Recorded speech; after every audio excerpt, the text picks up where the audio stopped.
Merci pour cette présentation. Alors, avant tout, notre groupe se réjouit du retour de l'autre groupe d'opposition au sein du conseil municipal. En effet, ils représentent aussi, comme nous, un tiers des électeurs et leurs électeurs méritent d'être représentés. Donc, même si on a des divergences politiques majeures, et je pense qu'on va le voir dans les délibérations d'aujourd'hui, nous respectons et nous défendons nos droits des élus minoritaires et donc, encore une fois, nous réjouissons de leur retour. Alors, concernant cette décision modificative, notre groupe souhaite éclaircir essentiellement un point qui concerne le chapitre 67, l'indemnité de vente EPFL-DIA sur la rue des Frères Lumière à 20 000 €.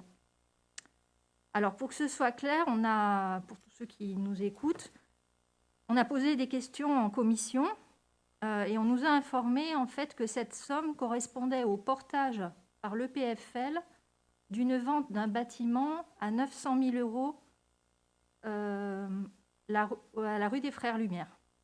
C'est bien l'explication qui a été donnée en commission. Alors ensuite, nous, on a voulu en savoir un peu plus. Et on a appris qu'il s'agissait en fait d'un garage de mécanique auto, une entreprise familiale, qui avait mis en vente donc son local, un hangar et un bâtiment, mais aussi son fonds de commerce. Ils avaient un acquéreur qui s'est positionné pour le reprendre et une semaine avant l'expiration du délai de préemption, le notaire a informé le vendeur que la mairie préemptait le bien. Alors, ça veut dire que la mairie a préempté le bien, mais évidemment pas le fonds de commerce.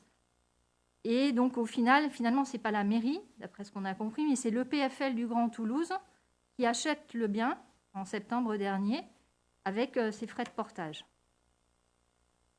Alors, 900 000 €. Alors, vous avez un droit de préemption qu'on vous a accordé lors du premier conseil municipal.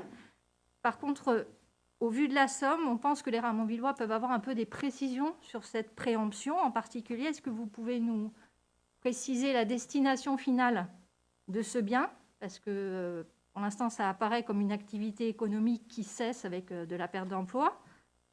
Est-ce que vous pouvez nous préciser, deuxième question, donc, la durée du portage et qui doit racheter le bien à terme?